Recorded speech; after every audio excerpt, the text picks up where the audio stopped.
Gluten. It's a word that stirs up confusion, anxiety, and a multi-million-dollar industry. Yet just a couple of decades ago, unless you had a diagnosis of celiac disease, you might not have even heard of it. Since the 2010s, gluten-free products have exploded onto the scene, and with them, a wave of conflicting information. Today, we're diving into the science behind gluten, how it affects our health, especially our brain, and clearing up the most common myths and misconceptions. To help us make sense of it all, we're joined by two extraordinary guests.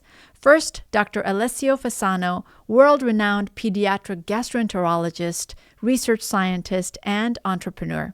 He's the chief of pediatric gastroenterology and nutrition at Mass General for Children, where he leads the treatment of gluten-related disorders across all ages. He also directs the Mucosal Immunology and Biology Research Center, where his team explores the molecular roots of autoimmune diseases like celiac disease. And second, Dr. Frank Cusimano, physician scientist and expert in gastroenterology and nutrition with a PhD in nutritional and metabolic biology from Columbia University. He's published extensively on the microbiome and the role of nutrition in brain and body health. And today, he's helping us unpack what gluten really does in the body and the brain. We're Drs. Aisha and Dean Sherzai, and this is Your Brain on Gluten.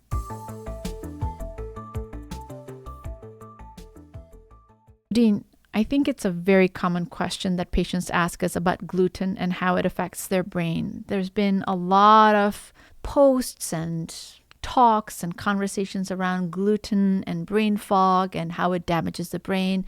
It's quite a messy area, isn't it? It is. I remember that around 15 years ago or so, we first saw a wave of people coming into the emergency room and to the clinic with their own paperwork, with their own list of elements that they thought that were leading to their brain pathology. Different kinds, from headaches to cognitive decline to dizziness. And it was all around what they had heard to be related to gluten. And this started with a few books that actually point to the fact that maybe majority of the diseases of the brain, especially as it pertains to Alzheimer's and dementias, were related to gluten-related pathologies. And from then on, that became a significant, almost social contagion, where every time we go to the emergency room, we would get somebody coming in with some confusion or delirium or any other symptom. And often they had underlying processes, but they would be the first people to say, is this related to gluten? And that was surprising for us to see this wave of consciousness about these molecules. Yeah, it's really interesting how this thing just popped up in the scene. And as neurologists, not on social media, not really being in that atmosphere, it was quite surprising for us to see how many people actually were doing their own research online, and they were bringing all of these papers and conversations or talking points that they had heard from someone into the clinic. And since there was really no good evidence backing it up, it was an opportunity for us to educate ourselves and look into it even more. And this is interesting because we felt the pressure. And you realize when there's an incredible movement going on in the general population as far as certain awareness or consciousness or social contagion as far as a belief, you see the pressure in the clinic. Because when one person insists on this being the underlying cause, and then a second person, and a third person, and a fourth person, after a while it becomes overwhelming. It sure does. And you realize the stress and the pressure of this kind of mentality overtaking even the clinical realm. Yeah, it sure does. The one case of true gluten-related brain issue that I remember seeing in clinic was this lady who came in. I'm not going to name her, or we're just going to call her Maria. And she was in her 40s, and she came in with balance issues. They really don't know whether there is solid ground under their feet, and they have this weird, strange movement and a lot of balance issues, a lot of falls. She was a very successful woman, and she had 2 children, just lovely, and she was doing everything right in life. She was actually in school too, so she was engaged in complex cognitive activities, so on and so forth, and she was exercising and eating right. and she was stumbling. She said that she had been stumbling. She couldn't really tell whether there was a furniture next to her or not. It was very difficult for her to go to the bathroom at night because she couldn't really sense the ground and she would like hit herself. I checked her legs. Of course, I did a neurological examination on her. She had a lot of bruises because she kept on bumping herself against things. And she was very, very uncoordinated. So, Romberg is a test where you kind of like, have them stand up, close their eyes, hold their arms across their chest, and then you either pull them or push them to see if they can maintain their balance. And my medical student was there in the room with me, and we both held her. Thank goodness we were like standing right there to hold her, and she was about to fall. So it was true ataxia, and she had serious issues. And so we sent her for an MRI because in a young person like that, I thought maybe it could be a vascular issue in the cerebellum. Let's go ahead and take a look at the different parts of the brain. And we did a lot of other neurological exams. So to cut a long story short, after much investigation, we found out that she actually had gluten ataxia. She had a celiac disease, but she had no GI issues. It was a kind of autoimmune condition that was impacting specific cells in her brain, in the cerebellum, the Purkinje cells. And so those were being damaged.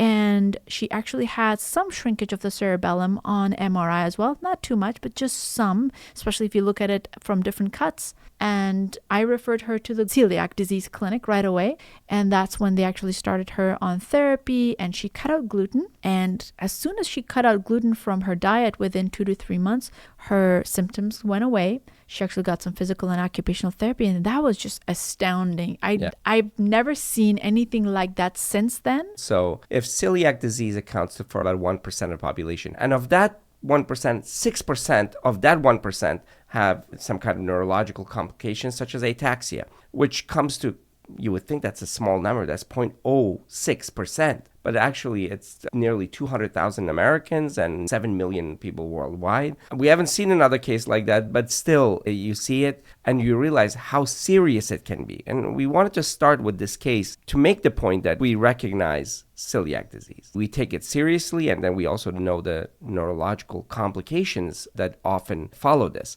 But we want to kind of now clean up the perception of gluten sensitivity, gluten allergy, and its true implications in totality of the population. And that's important because if you look at the media and if you look at the newspapers, you would think that about 100% of the population has some kind of sensitivity or allergy or immune response to gluten, and that's not the case. And it's important to separate all of that in a meaningful way, in an actionable way, and not in a social emotional way that actually directs us in the wrong direction. Right. And our guests were fabulous, and they did touch on this, so they will speak about this.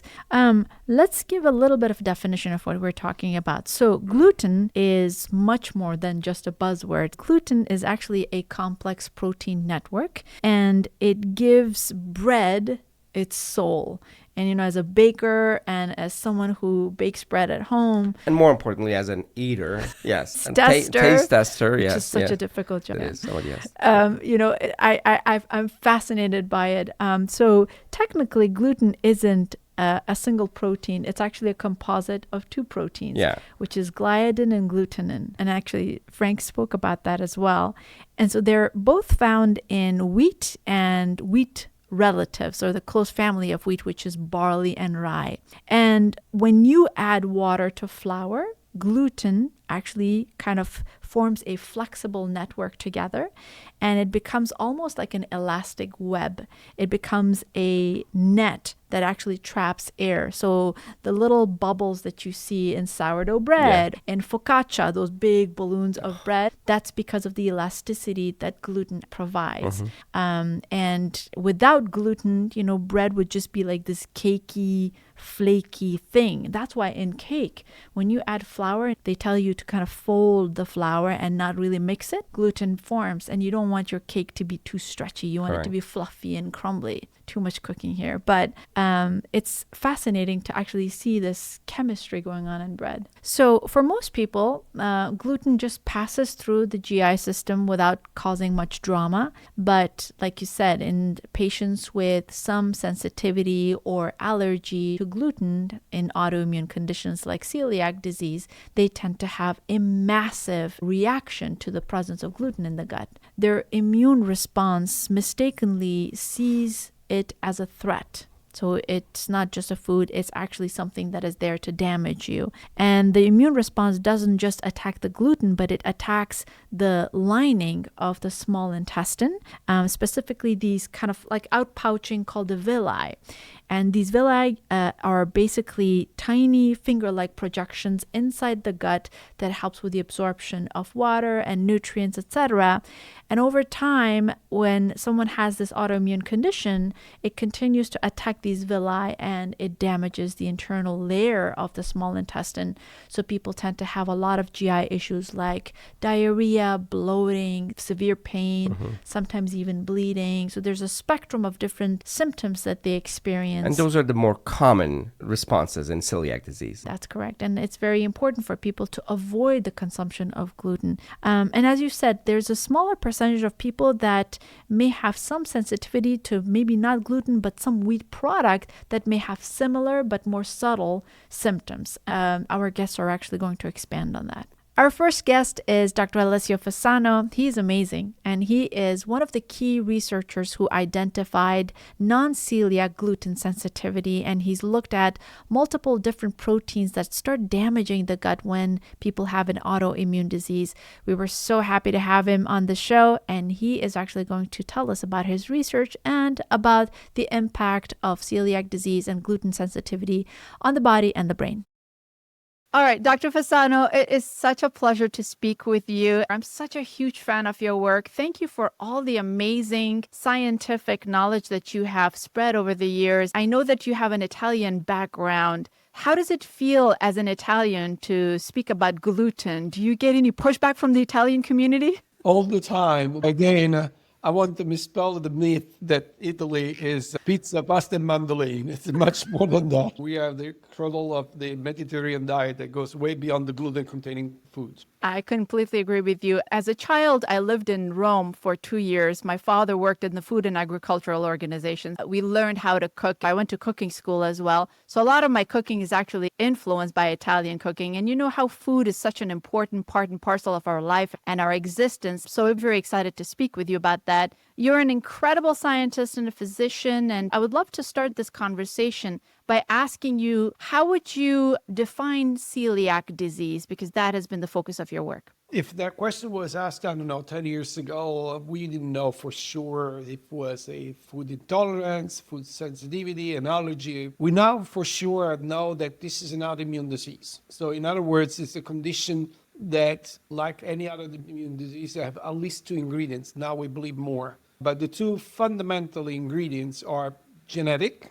So who are you genetically speaking? And we know that because, again, it tends to occur in the same family with a higher rate compared to the general population. And the second key element is the environmental factor that is mismanaged by the immune system because of genetic predisposition. The immune system is an army that defends us against enemies. For people that they have an autoimmune disease, these weapons, rather than be pointed against the enemies, point against yourself. And then you have the autoimmune insult that in celiac disease happen to be the intestine is destroyed. Said that, it's a one-of-a-kind autoimmune disease, to be totally honest, because it has some peculiarities. For example, concerning the genetics, it's multifactorial, so many genes are involved, most of which we don't know, but some of them, they have a very high penetrance. So almost the totality of people with celiac disease, they have to have either this HLA, DQ2, and or DQ8 genes, without which you can't develop the disease. And again, compared to any other immune disease, we don't see that. We see, 60 or 70%.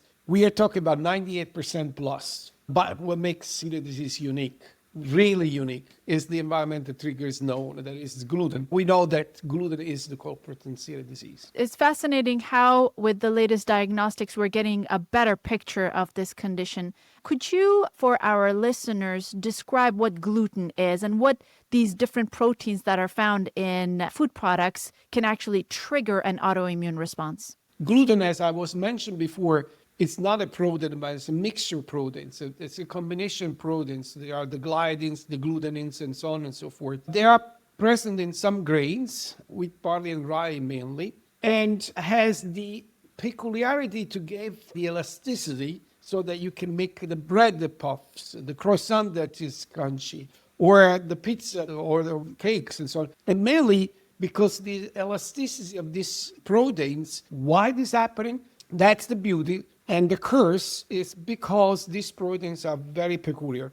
They're very rich in some amino acids, particularly prolamine and glutenin, that makes them undigestible completely by everybody. What I mean for undigestible proteins, if you allow me the comparison, is a sort of pearl necklace. You need to break the necklace in pieces. They were called peptides. And then the pearls, they are the amino acids, they need to be peeled off so that they can be absorbed and then used as energy source or rebuilt based on our genetic programming in other proteins. And we will be able to do that with any other protein that we ingest, with the exception of the gluten, because we don't have the enzymes that completely dismantle these peptides because of this peculiarity of richness of these two amino acids. And if you have undigested peptides, that can be seen by the immune system as enemy. And that's the reason why only if you're genetically predisposed to develop a gluten-related disorder, you may eventually be exposed to something that's visible to the immune system. There are these undigested peptides that can eventually induce an immune response and a clinical outcome. Amazing. That's a beautiful way of describing it. I think that pictorially makes complete sense, especially with the necklace analogy. That makes complete sense. Thank you. What about non-celiac gluten sensitivity? How is that different from the particular diagnosis that is made in the clinic? That's another interesting situation that evolved over the years, because when the awareness about celiac disease was increased, people that start to really appreciate what celiac disease is all about, what kind of symptoms they can give to you, chronic fatigue, possibility of a muscle waste, short memory loss, mood swings, anxiety, depression, so on and so forth. Anyhow, so people with this kind of symptoms that did not have the diagnosis for years start to wonder, maybe that's what it is. And they test themselves and they were negative, and they would come to my clinic and say, listen, I have these symptoms and thought that there was celiac disease. I tested myself, I'm negative, but I don't have anything else to go for. Should I try a gluten-free diet to see how it goes? And the dogma at that time is absolutely not. If the celiac disease was ruled out, you have no business to go on a gluten-free diet. Of course, people at the verge of desperation, not having any other way to go, decide to not follow the directions and go gluten-free anyhow. And that one became 10, and 10, 100, 100,000. And then we start to wonder, what is this? And that's how we became aware that there is this other condition that is not autoimmune, like celiac disease, but it's still an immune response, different one, that mimic clinically celiac disease, but it's totally different situation in terms of the mechanism, in terms that there is no insult to the intestine, so there is no damage to the intestine as typically we see with celiac disease. But they require a gluten-free diet anyhow to solve their symptoms. That's fascinating. It's almost a red flag. It opens the doors for people self-experimenting or recommending things that are not necessarily evidence-based. As a physician who's in the field, are you concerned that people are unnecessarily letting go of gluten and some of the food products that have gluten because of this? Are we losing anything by letting go of food that have gluten in them that could potentially be good for us, but letting go of them because we think that we have a non-gluten celiac sensitivity? I'm very concerned about that. I really am. Because, of course, any kind of action, including a restricted diet, needs to have a return on investment. People, they say, oh, what is a big deal if I go gluten-free? Because gluten per se, and it's true, is nutritionally useless. We can live without gluten. We cannot live without is the fibers that come with these grains. They are fundamentally important to feed our microbiome. We already live in a society with the amount of fibers intake daily that is below what is the minimum threshold. If on top of that you go gluten-free, you go even more in a deprivation mode, so to speak. And the fibers are the staple on which the microbiota really feed itself. And if you don't have that, and you don't have a healthy microbiome, you don't have a healthy gut, you pay a dear price.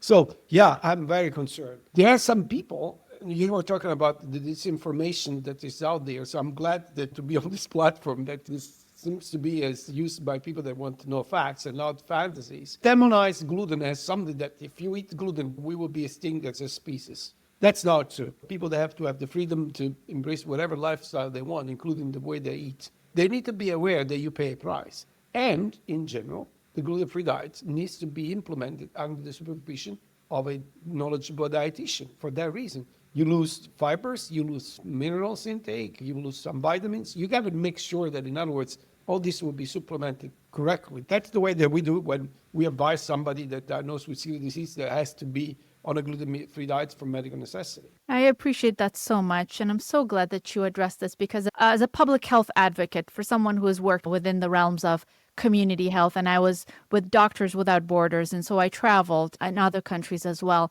And sometimes wheat and wheat products are potentially the only source of fiber, and especially if they're fortified with certain minerals and vitamins, they could be one of the main nutritional elements in somebody's diet. So I really appreciate the fact that you added nuance here. Is our medical healthcare system advanced enough for people to know where they are in that spectrum, whether they have a true medical condition that they should be aware of? How available is that for, say, for example, someone who's listening to this and says, I'm having some trouble. I would love to know whether I have some gluten issues. Can they go and speak to their doctor about this? Yeah, again, as usual in any kind of field, if you have a healthcare professional that's the top of the game because he or she keep up with the new information, guidelines, and so on and so forth, absolutely. What is the problem? The problem that we have biomarker for celiac disease, very robust.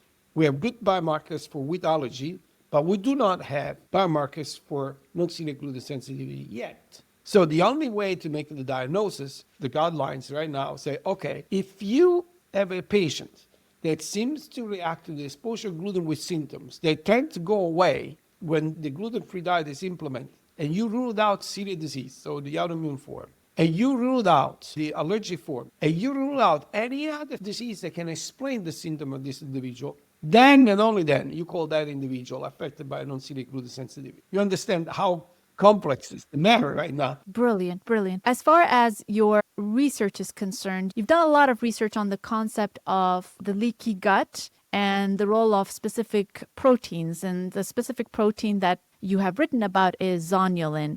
Can you please explain how this protein impacts intestinal permeability and give us a picture of what leaky gut means? And to be honest with you, leaky gut sometimes is an overused and abused phrase where even people who have no background in medicine and science can use that to basically incriminate a particular food or dietary pattern. So I want to listen to it from someone who is in the field and deals with that. I would appreciate that. I will start by saying I don't like the term leaky gut. Definitely I don't like the term leaky gut syndrome because, as you said, it's been used and abused, sometimes inadvertently, sometimes purposely, to explain stuff that are not defendable scientifically or clinically. That autoimmune disease, they have two major pillars, i.e. genetic predisposition and exposure to some environmental trigger. Now we learn that these are necessary but not sufficient. There are other elements in order to start that march from genetic predisposition to clinical outcome. Why we know this? Because almost 40, 50 years ago, when we really changed dramatically the destiny of humankind as a species by learning about infectious diseases. For the 2 million years of our evolution, almost for the totality of these 2 million years, we died and got sick because of infection. It's only in the last few decades that our destiny changed because we start to implement measures that we could not before because we didn't have knowledge like sanitation of water, antibiotics, vaccines, and that made diseases like TB, measles, rubella just drop dramatically. But during the same time, we had a huge rise of non-infected chronic inflammatory disease, including autoimmune diseases. If you want to see this phenomenon with a negative, pessimistic approach, because you have only two elements to blame, and because genetics cannot be involved, because we're talking about only 2-3 decades, it takes generations for genetic mutation to explain this rise, then you have to conclude we changed the environment too fast to adapt, and we pay a price. But there is another way to learn this. A lesson, if you want to be more optimistic, is teach us something else. The fact that I'm born with the genes for breast cancer or type 1 diabetes or celiac disease is not destiny that I will develop this disease. It depends how I play my genetic cards. The genetic predisposition and the environmental trigger in case of celiac disease gluten are necessary but not sufficient. These two elements are segregated by barriers. The intestine is the largest barrier. If the barrier doesn't work anymore, these undigested peptides that should not be capable to go through these barriers will leak through. So you got to have a loss of barrier function,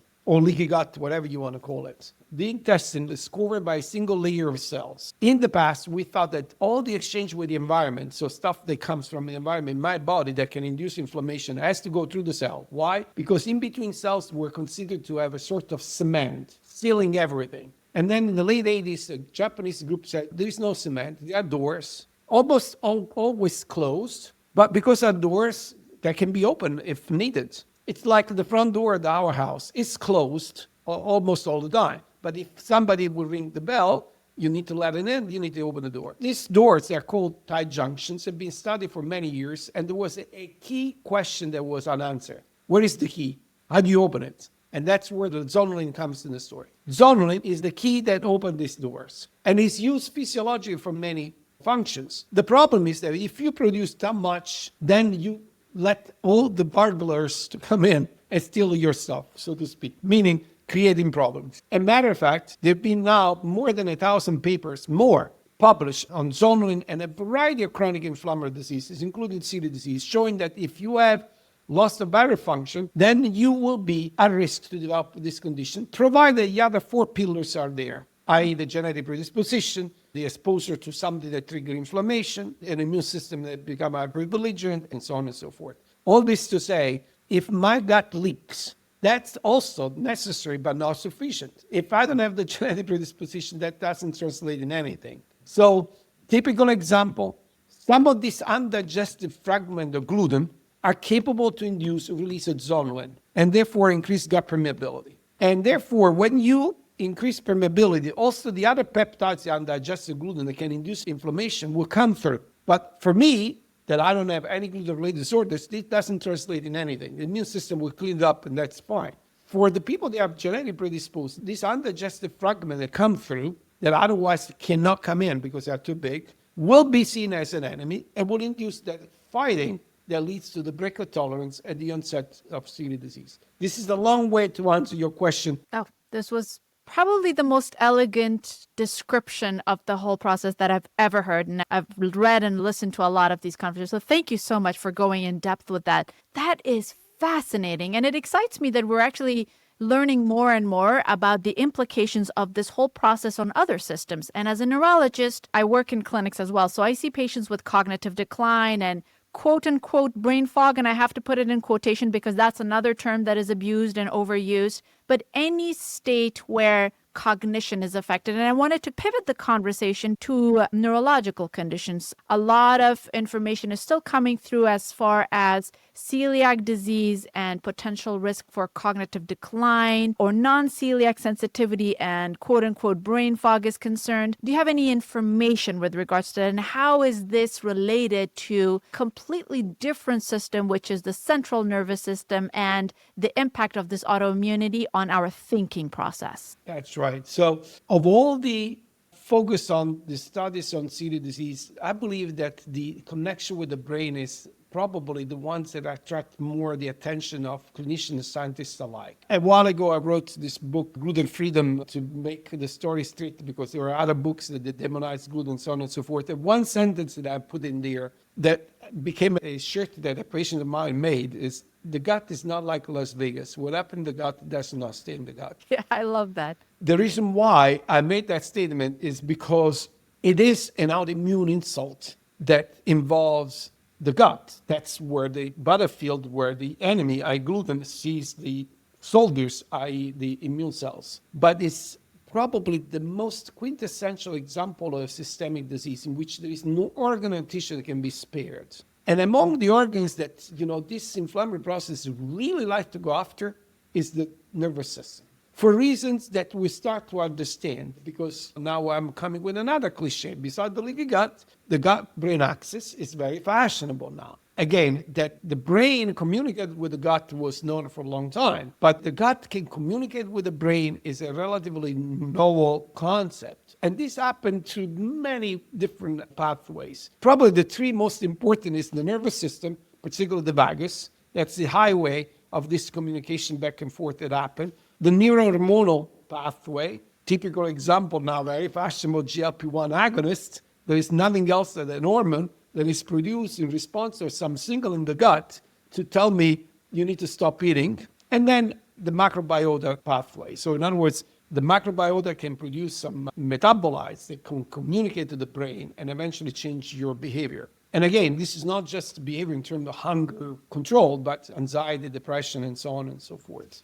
Now, coming to the gluten specifically induced matter, some people believe that there is a direct biochemical signaling occurring because some of these undigested peptides, they may resemble structurally endorphins to the point that they're called glyendorphins. So the idea is, okay, because of the leaky gut, these elements that go in the bloodstream, reach the blood-brain barrier, and somehow interact with the receptors in the brain and therefore change your behavior. Lack of concentration or anxiety, depression that are not unusual in people with celiac disease and so on and so forth. There is also a third possibility, i.e. neuroinflammation induced by the immune cells that once activated against gluten, they leave the battlefield at the intestine and through the blood-brain barrier will eventually reach the brain, affect the astrocytes, and that will eventually create a neuroinflammatory signaling that translates in that clinical outcome.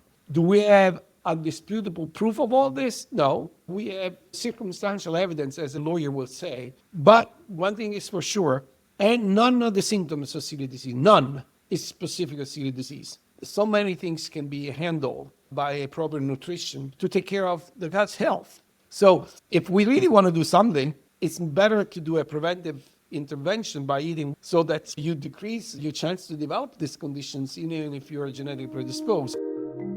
That was an amazing conversation. I really learned a lot, and I'm really excited about his research. Absolutely. I think that what's beautiful about this kind of research, it's not just giving us insights into gluten alone. It's giving us insights into food, environmental factors, and its interaction with our bodies. When the recording actually ended, we were both talking about bread, and I said, I have sourdough on my kitchen counter right now brewing. He's like, oh, I do too. So we talked about the different kinds of bread, and it was really fascinating to see a scientist also cooking there. That made me very happy. Our next guest is Dr. Frank Cusimano, who is not only a gastroenterologist, he's a physician, he sees patients in his clinic and in the hospital, but he's also a renowned scientist, and he has published a lot on the microbiome and its relationship with the body and the brain. And he had some fascinating information to share with us with how gluten could impact the brain, could be one of the reasons that people may have some altered mental status or what we call brain fog. So let's listen to his conversation.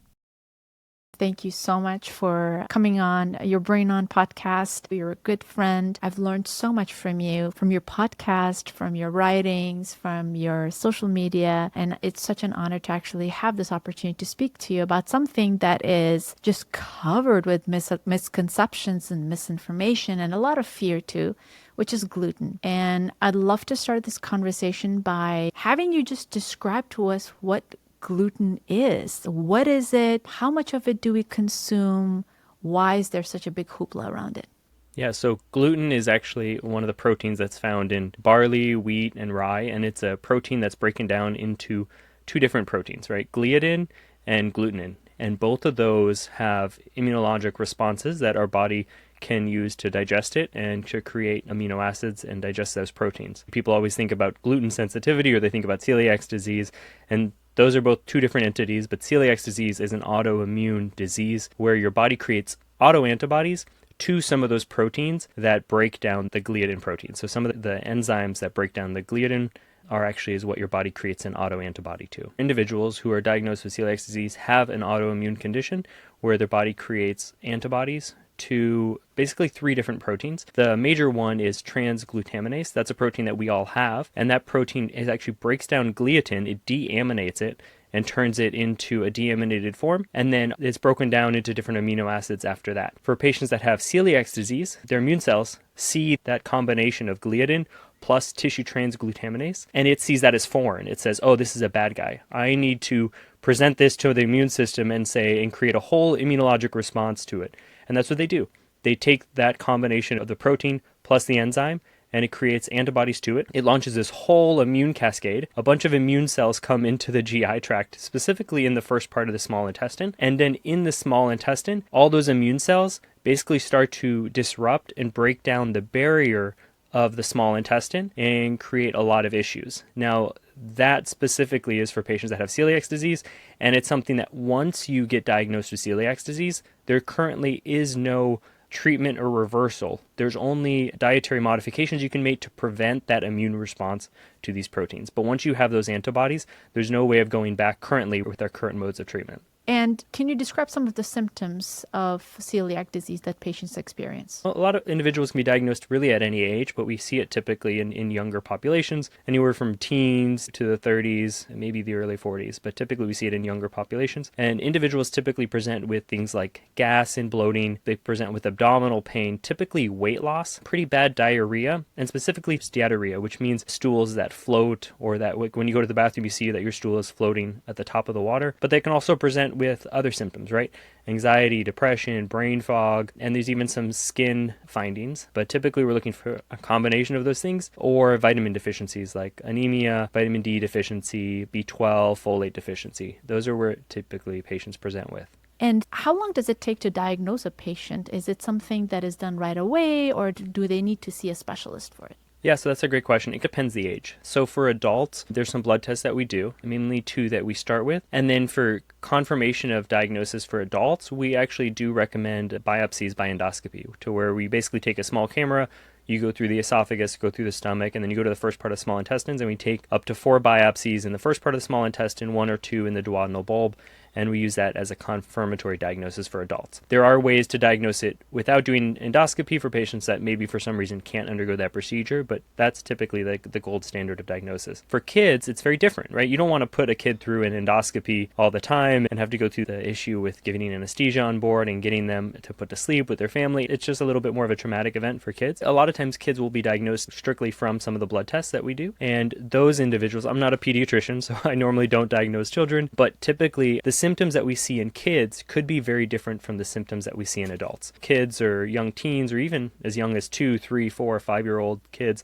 they may not be able to articulate some of the symptoms, but they could have symptoms like failure to thrive, poor growth, delayed puberty. They could have irritability, mood changes, or even be a little bit shorter or have those micronutrient deficiencies that we talked about earlier. So for parents and for pediatricians, we look for a little bit different things than what you would for a 25 or 30-year-old adult who can talk about their symptoms and talk about exactly how they're feeling and what their body's going through. Is it possible to have celiac disease without any GI symptoms? Funny enough, it is. We do see occasional patients that have that. Those are actually some of the hardest patients to talk to and to treat, because if you have a diagnosis of celiac disease and you have very little GI symptoms, there's very little incentive to get that fixed, because their body may have altered habits deeper down in the GI tract that compensate for some of those other symptoms that they would normally have. But the reason it's important to try to educate them and try to get them onto a gluten-free diet is because long-term side effects of having celiac disease leads to certain micronutrient deficiencies, and it can lead to anemia, vitamin B12, vitamin D, and vitamin C deficiencies. And what we see with those is we see things like osteoporosis,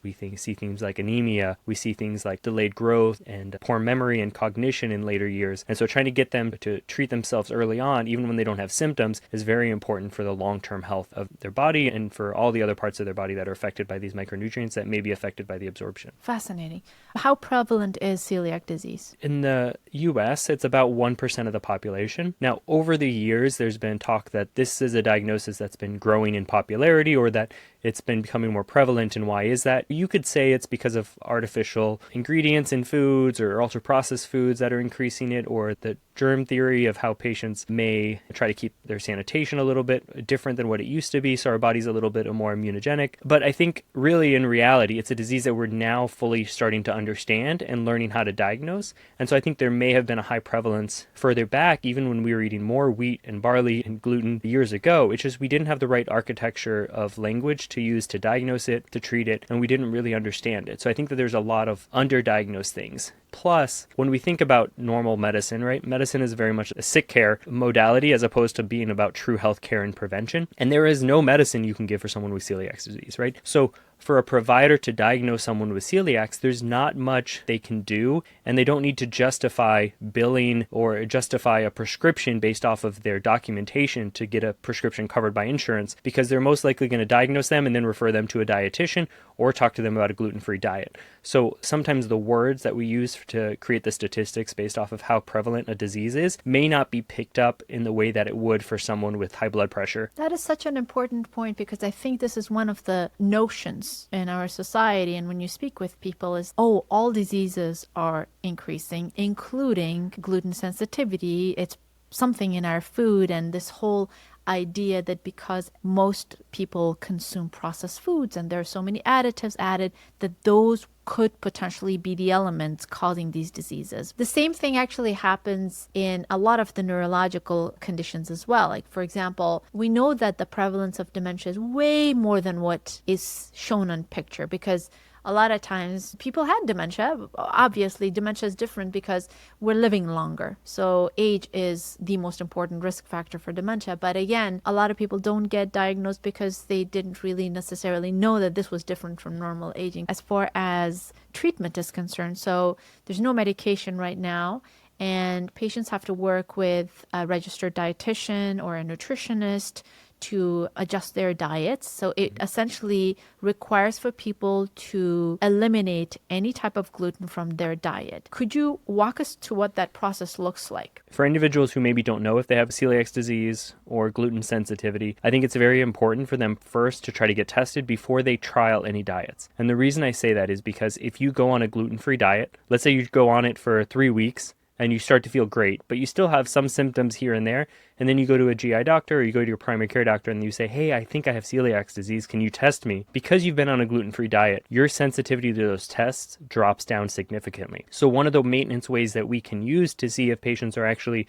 adherent to a gluten-free diet is by testing, retesting, and see if they still have those antibodies at high levels. Because if they're eating a truly gluten-free diet, their antibodies will look normal. So for individuals who maybe think they do, we recommend eating gluten for at least 2 weeks and then challenging with gluten and then having the test. So that's a very important point that you bring up. Now, when it comes to actually being treated for celiac disease, right? After you've made the diagnosis, and we can go over how to make the diagnosis specifically for adults. After you make the diagnosis, seeing a registered dietitian who's familiar with celiac disease is important. There's some that do a great job with it, but there's some that also specialize only in that. I think is really important because there's a lot of hidden ingredients in certain foods that we eat that you may say, oh, this has to be gluten-free, and you'll be surprised at how many products have gluten in them that you didn't expect. Things like soy sauce, things like barbecue sauce, salad dressing, a lot of the thickeners or the emulsifiers that we find in some of the packaged foods. Even if you would think, oh, this doesn't have any wheat, barley, oat, or not oat, but rye, this definitely doesn't have gluten in it, you'd be shocked. So looking for products that say certified gluten-free, and even don't be misled by some of the other like over-the-counter products that say gluten-free.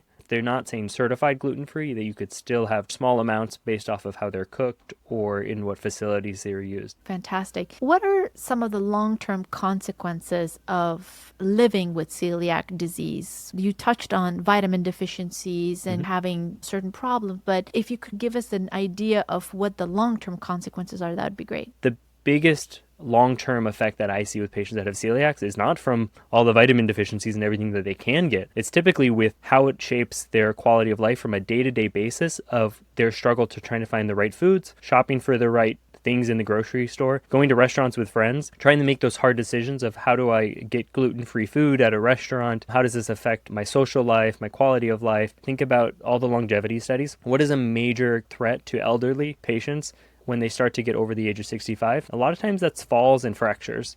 And fractures don't always kill patients, but the pneumonia they develop in the hospital while they're getting their fracture fixed does. And trying to prevent fractures and increase bone density is a huge thing. And one of the primary two vitamin deficiencies that we see with celiac disease is vitamin D and calcium. So making sure that you can prevent malabsorption of vitamin D and calcium, I think is really important so that you can keep your bone density up. Some of the other ones that we see is the amount of inflammation that goes to the gut. The inflammation that goes to your gut does get systemically translated to some of our other organs, and they think that a lot of that inflammation goes to our brain, and that's why we see patients that have celiac disease have an increased risk of anxiety and depression. And you and I both know that mental health will play a huge role in cognitive impairment later on in life. And so trying to tackle these things early and really focusing on them while you can, and trying to create a healthy lifestyle and system on your day-to-day routine to stay gluten-free, I think is the most important part. Brilliant. So important. Let's talk about individuals who don't have celiac and have gluten sensitivity. If you could clean that up for us, that would be wonderful. I love that question. For patients that have maybe non-celiac gluten sensitivity, there's several different reasons why we think that patients could have this.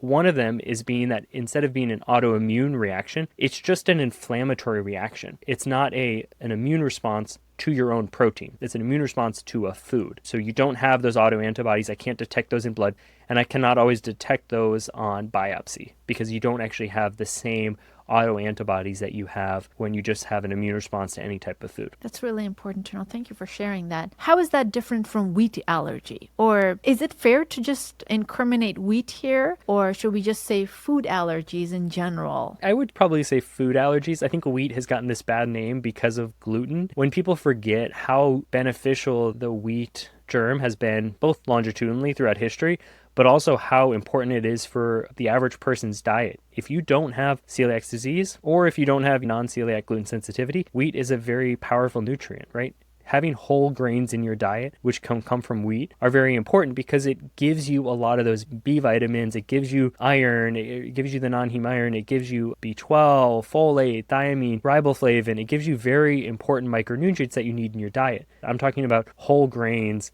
that I think are very beneficial and come with these additional molecules and micronutrients, as opposed to the white flour, the pastries, the cookies, the cakes. Those are very different than when I'm saying like whole wheat or whole pastas or whole breads and stuff like that. Semolina flour, I think, originated in Europe. Pretty much all of the Italians use semolina flour, or they mix a lot of their breads with half semolina, half white, or half semolina, half wheat. And they mix their flours a little bit differently than what we have here in the United States. Over the years, I don't necessarily know if it's always the processing of the wheat and the whole grains that we're eating, but the genetics of the actual grains have changed drastically. Is it fair to say that it's always the processing or the GMOs? I don't necessarily think it is. There's even some data to suggest that how we cook these foods may play a role. This is so cool. Like my chef brain is exploding right now with ideas of bringing about changes for some of our patients who are not comfortable eating wheat products or anything that has gluten in them. This is so incredible. Jumping into the world of neurology, because I really want your opinion and your thoughts on this idea of brain fog and gluten. It's something that has been going on for a while, and there have been some publications on it as well to look at specifically how gluten plays a role in brain health. There have been some studies from the Framingham longitudinal study looked at the impact of gluten on brain health that they couldn't find it. The Nurses Health study, the health professional follow-up study, looked at gluten and cardiovascular health and didn't find any meaningful or convincing data. But the element, this idea that brain fog exists in people who have problems. I'll just say problems because I'm not sure if it's both celiac patients and non-celiac patients, but people tend to have issues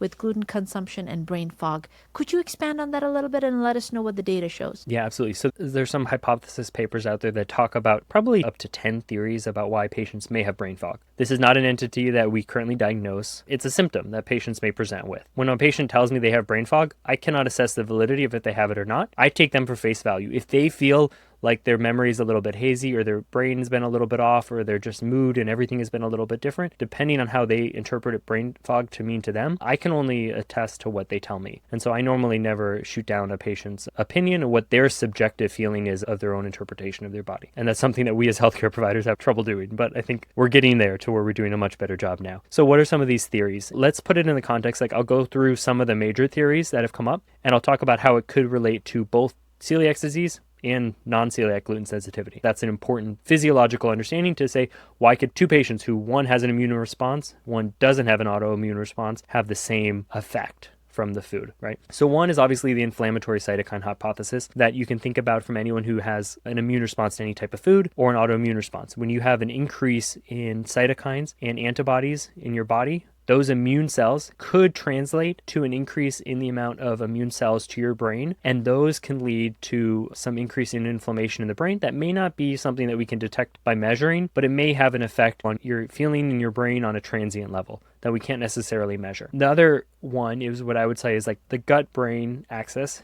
disruption, right? When you have an immune response in your gut, right? We don't fully understand how a celiac disease patient's microbiome or what their gut bacteria may look like compared to a non-celiac gluten sensitivity. We don't have any good data to suggest how ones are different. But when you have immune cells in your gut, you can already start to understand how that may affect the microbiome. Your gut plays a role in how your body develops certain neurotransmitters in your gut, not necessarily for neuronal signaling, but they could play a pathway in how some of the serotonin, dopamine, norepinephrine, and GABA are processed in your gut and how they're made for the enteric nervous system. And those specifically could maybe be contributed through the vagus nerve or through different pathways to lead to changes to your acute brain changes on how you feel or how you mentate or on overall the sensitivity that you may have at that specific time. You can also think about the nutrient deficiency theory, which we already talked about a little bit. If you don't have B12, folate, you talked about your own patient experience about a patient who was sent to a neurology clinic with celiac disease. That makes sense completely. That you normally wouldn't see in someone who has non-celiac gluten sensitivity, but if you have a patient who is specifically restricting gluten from their diet, they may not be eating enough of the foods that have B12, folate, and some of these things in there. So they could have some of those same changes. The next one that I like to think about is an autoimmune neurological disease that we don't talk about much, that there's very little data on. When your body has celiac disease, you create autoantibodies to tissue transglutaminase, which there's actually been some evidence to suggest that tissue transglutaminase could actually cross the blood-brain barrier. Specifically, there's a specific form of it, TTG6, that has been found in the brain. And for patients that have celiacs, when you have high levels of that antibody, it could be going to your brain, and we don't know how that affects cognition or the brain tissue yet. We just know that it was slightly higher in levels. One of the other ways that we think about this, it's called the hyperperfusion theory. There's been studies that have shown that patients under SPECT imaging have reduced cerebral blood flow for patients with celiac disease when they're eating gluten. It's a very interesting concept for people to consider, and I think that needs a lot more data to support that. When you drink coffee, you have less blood flow to your brain. Does that make any clinical difference on people's cognition and mental acuity? Probably not. I think it's the opposite, so I don't know what to make of that one. I can't really give you a good answer if that's a good theory or not. One of the other ones that we haven't talked about, and most people don't talk about, is called the gluten opioid peptide theory. So when your body breaks down gluten and into gliadin, it can then move some of those into an opioid plus a glutaminate, which is just a specific amino acids. But the opioid type molecule, it's called a glutamorphine. It's not similar to a morphine, but it may bind to some of the opioid-like receptors only in the gut, and it may give a sense of altered mood or cognition or euphoria that people may get when they eat breads or pastas. We can think about it like a reward pathway, right? They think about a dopamine pathway when you eat things that are satisfying. There may be an opioid type response to it, and people say after I eat gluten or I eat really heavy breads, I get tired, I get sluggish, I get fatigued, and it may be a glutamorphine response. It's a theory. I don't know how well I trust the validity of it because I think that's like a very fringe theory, but it's a theory for anyone who's interested. Those are some of the major. I think there's up to 10 that I've seen in some papers, but for patients who may be trying to understand why they may have brain fog, that's some of the reasons why.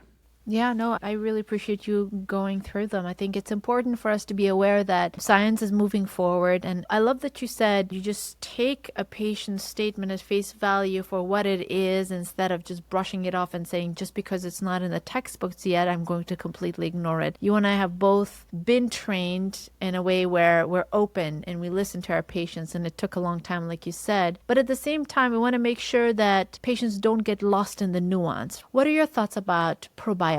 It's everywhere and people are taking it, and there's a lot of advertisements for its impact on the gut microbiome, on brain health, and so many other issues as well. I want to hear your thoughts on probiotics. So that is like a whole podcast of itself. I love that one. Let's talk about specifically one area, which is celiac disease. There's a lot of patients that I've seen who come in and they say probiotics help my celiac disease or it helps my gluten sensitivity. Currently, we don't have any good data to support that taking a probiotic food could improve someone with celiac disease or non-gluten or non-celiac gluten sensitivity.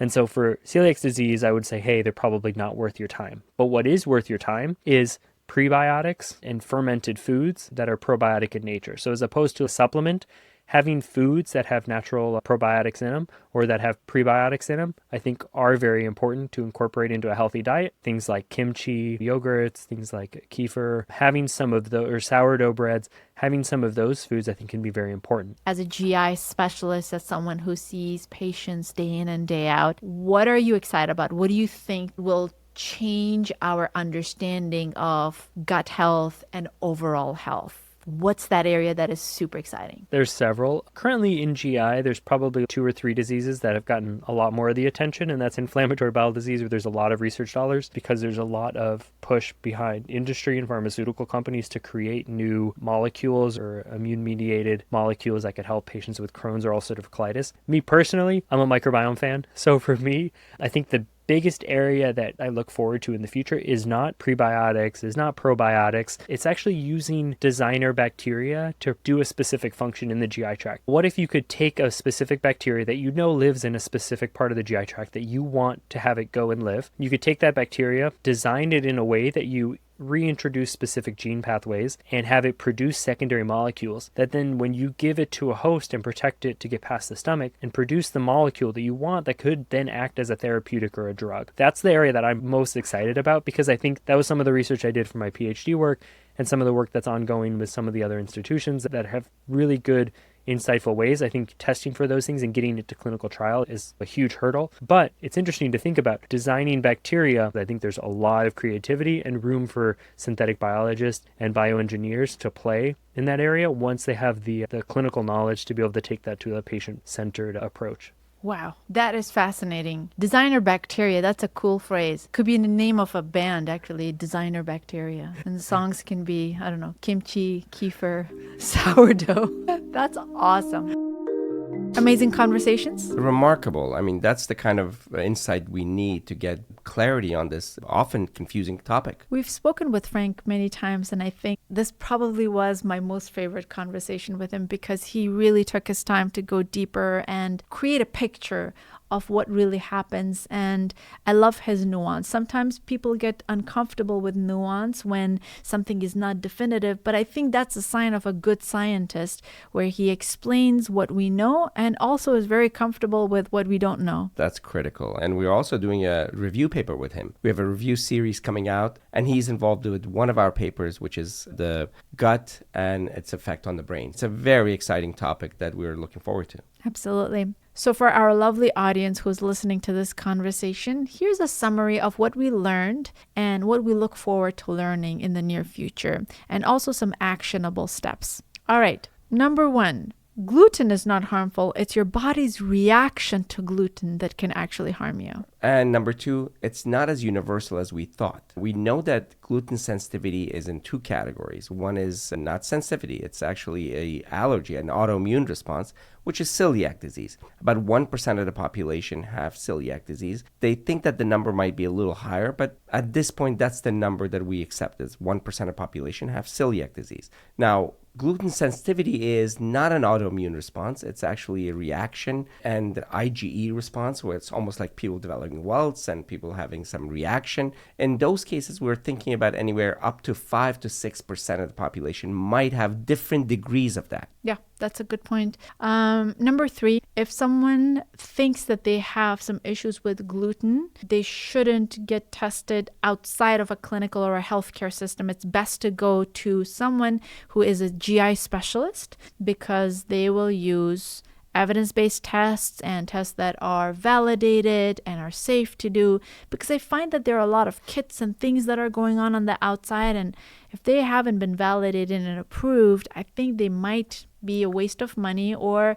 worst case scenario, they might even introduce things in your body that you don't want to. So it's best to actually talk to a doctor about it and get tested. Number 4 is once you've been diagnosed with celiac, as we said, you must avoid gluten at any cost. And if you have a sensitivity, it's critical that you get taken care of by somebody who recognizes this disease, has worked with this condition, and has ways of either telling you what to avoid and what not to avoid, because the consequences could be dire. So being taken care of by somebody that knows these conditions and knows what to do is central and pivotal. Absolutely. The next tip is if someone actually feels better by cutting out wheat products from their diet, whether it's whole wheat or rye or barley, and they feel better, not to automatically assume that they have gluten sensitivity or some form of celiac disease, because it could be related to other things that are added to wheat products, barley and rye, or other gluten-containing grains.